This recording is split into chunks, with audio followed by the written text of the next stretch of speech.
What's going on, guys? It's your boy Ethan. Hope you're having a great day. We're back here. This time we're right outside the Bellagio. Gonna hop into the game here. We're on the 2-5, 5-10, 10-20 list. I told you guys we're gonna mix in some 10-20. I think this is the place to do it. Hopefully, maybe it's today. You'll find out in a few seconds when we hop into the hands. But yeah, it's a great night in Vegas. It's a great night to mix in some poker. Let's run it up. With a $1,500 buy-in, let's hop right into this 5-10 here at the Bellagio. And one of the first hands here, pocket kings in the big blind, and we're playing six-handed. There is a low jack raise to $30. Action folds to me, obviously with a premium. Gonna play for a larger pot, hopefully. We size to a re-raise to $120. And this player makes the call with about $1,000 behind in the stack. The flop comes ace, deuce, six, two clubs, and with pocket kings, it just always seems like an ace hits the board. Anyways, we're definitely gonna go ahead and bet small here to $80, and he folds pretty quickly. So always nice to win this one without too much of a sweat, even with the ace on the board. Next hand in, with ace jack of diamonds in the small blind, there's a +1 raise to $40. The low jack and high jack make the call, and now onto me. Given the position in the small blind, although we love to 3-bet this specific hand, it just kind of sucks being out of position. So I'm gonna make the call for $40 total, and the big blind comes along and calls as well. So we're multi-way to a flop of jack 4, 3, 2 clubs.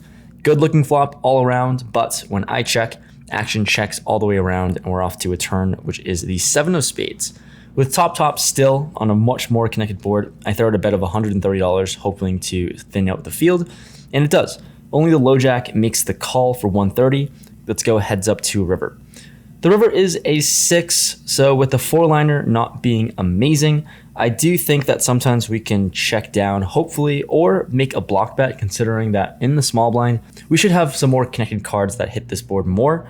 So I go with a block bet of $200, thinking that this sizing could potentially even get value from worse jacks, and if we face a raise, we have an easy decision. But he snaps off this bet, and we're not feeling great about it, and we show, and he has the good old 6-3 of hearts for rivered 2 pair. Bottom pair on the flop takes it down when he reaches 2 pair on the river. Next hand here, getting moved to a main game, we pick up ace king offsuit in the big blind. Action folds to the small blind, who puts in a raise to $40. Here, obviously with a premium, we're gonna size up, and we throw out a 3-bet to $120. He makes the call for $120, and we're going to a flop blind versus blind. Flop comes ace, queen, 9, 2 clubs. He checks to us, and on a much more connected board, we're definitely gonna put in a c-bet and size up larger to $200 with top pair, top kicker. He makes the call for $200, and we're gonna see a turn. Turn is the jack of clubs, so really gross. Flush draw gets there, board's super connected, so there's a few straight possibilities, a lot of 2-pair combos. He checks to me though, and I'm going to just check this one back, hoping to get the showdown now. The river is the queen of spades, so board is paired and our top pair kicker still plays. Now he, interestingly enough, jams for $605 total. Feeling pretty gross about this spot. Obviously the turn isn't great. Sometimes he can have trips here, but I guess we can sometimes bluff catch against any worse aces who may try to jam it all in to fold chops. So with the king kicker in play, I think our hand is just a little too strong to fold. I make the call for $605 total. He shows 10-8 of clubs with a combo draw on the flop and double got there on the turn. Nice hand, sir. 1 hour in, we're in the game for $2,700. Time to crawl out of this hole. In the following spots, we pick up ace-10 offsuit in the small blind. There is a button who opens it up to $40. Seems like a pretty easy spot to 3-bet given the configuration, so I size up to $160. Big blind folds, and now onto this button player who looks like he's been drinking and says that I'm starting off hot since I just sat down on this table, and he sticks 20 black chips in there. Oh man, are we really gonna start off hot at this brand new table, going all in with ace-10 offsuit? Well, I'm weighing my options, and while I'm thinking, he actually allows me to choose one card to see. So with that, I guess we'll take the free information. I choose one card and he flips over the king of diamonds. This seems very helpful to see, especially given the king of diamonds. We're just gonna have to fold this one. If I saw any card under a 10, I think I would have just ripped it all in and called. But here I let my cards go, as seeing that we're probably just drawing dead even against pocket kings or ace king. He lets me see the other card for fun, which turns out to be the king of clubs. So looks like he had pocket kings here, so nice hand, nice to get away from this one. Hand after that with pocket fives on the gun, we're playing six-handed, so I put in a raise to $30. We get the small blind and big blind to call, so 3 ways to a flop of 9-8-4, all spades. Action checks to me. With third pair here and not a lot going on for us, I decide to just check this one back off to a turn, which is another 8. Relatively good card for us, and small blind checks, big blind bets out $40. This is the fun player from last hand who jammed about $2,000 with pocket kings. So definitely a pretty suspicious candidate to bluff catch, but I'm here for it with pocket fives. I make the call and the small blind folds. Before the river comes, he actually blinds bet a stack of chips, interestingly enough. The river comes the jack of hearts, and I ask for a count of how much he blind bet, and it's $190. Well, I'm just not in the mood for folding anymore, given my card protector, obviously. So let's just see what he's got. I toss in a call, and he's got a pretty good one. It's 9-8 offsuits for a full house, getting owned early on right in this hand. The next hand we play is going to be a tricky one with pocket 8s in the small blind, 6-handed still. The under-the-gun player raises it up to $30. Button makes the call and onto me. Sometimes can 3-bet, but out of position, I make the call for 30. And now the big blind puts in a 3-bet over all this action to $180. And surprising enough, action folds to me. Playing this hand seems to be a disaster scenario, but it just seems like our hand's a little too strong to fold though. And even though we suck at navigating pots out of position, I make the call. Let's see a flop. Flop comes 9-7-4 rainbow. All things considered, it looks pretty clean. We have a backdoor straight draw along with the second pair, so I check. He throws out a bet of $140, and considering that this board doesn't really hit him too often, I make the call. The turn is a 4, board is paired. I check now, and he decides to check this one back, so seems like a hand like ace king or ace queen, who knows. The river is a deuce. So now I feel like when I check here, I'm going to have to be obligated to call any bet as played. So I do check.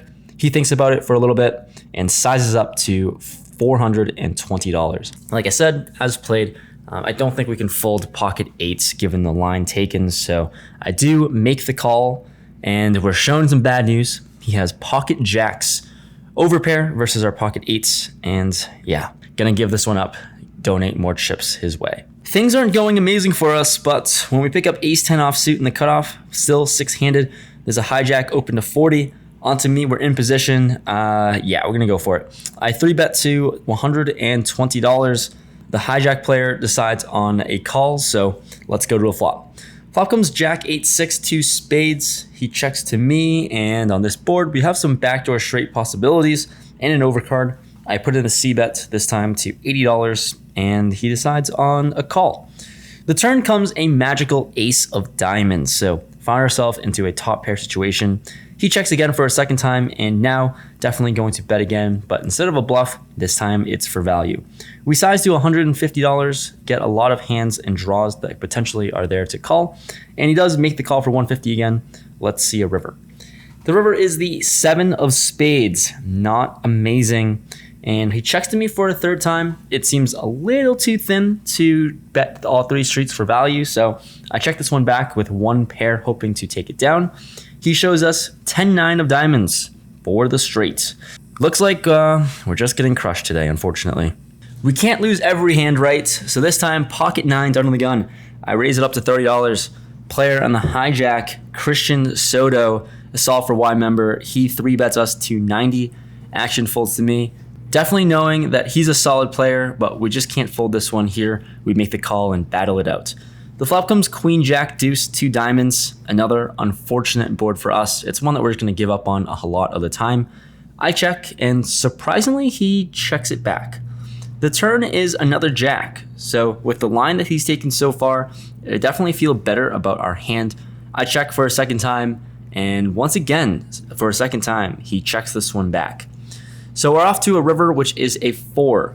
Pocket 9s definitely seems like it's enough showdown now, and potentially could be a good bluff catcher if he fires a bet on the river. I check for a third time, not really going to let my hand go now. He takes some time to assemble a bet, and it's a larger one, this time to $165. Given how this hand's been played so far, it seems like a clear-cut call, so we toss in a chip for a call, and what would you know, he has 2 black aces. Nice hand, Christian. We are running straight into it today, it seems. Okay, we're getting crushed, but this hand, I think we can redeem ourselves. 6-7 of spades on the button. There is a $20 under the gun straddle, so playing at 5, 10, 20. There's a hijack player who limps. I am definitely going to put in a raise, so we size to $60. Next to act in the small blind, 3 bets to $265. Action folds to me with a playable hand in position. We're not letting this one go. We can't lose every hand, you know? We make the call for about 200 more. Let's go to a flop. The flop comes queen, 8-4, 2 diamonds, and a spade. We do have an inside straight draw and a backdoor flush draw. He throws out a c-bet of $180. Like I said, we got backdoors and we're given a pretty good price. I think we can bluff on some turns and shove potentially on some connected runouts. So let's just go for it and see a turn. We make the call. The turn is the ace of hearts. This one certainly is not the turn we wanted to see. And he decides to rip it all in for about $1,000 effective left in my stack. Yeah, I'm out of this one. Looks like we couldn't redeem ourselves this time. Just wrapped up the session, and I can't say things went well, but I should have seen it coming. Didn't have any of the luck box merch on, obviously, and we broke our profitable winning streak. It was a bad one, so it just only proves that the luck box merch actually confirmed does work. So we're gonna have to redeem ourselves next session.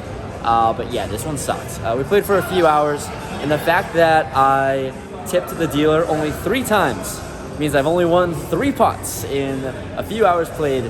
Not good. We absolutely got torched. We were playing against players that were better than me too, which doesn't help. But anyways, we're in the game for 5,000. Out of the game for 1465. That hurts a little bit, a lot of it. But if we want to play 5-10, I guess we have to be more comfortable with these amounts of losing. Gotta be better anyways. But yeah, there's nothing really went our way. Next time, we'll wear the luck box merch and actually redeem ourselves. That's the plan anyways. But thanks so much for watching this video.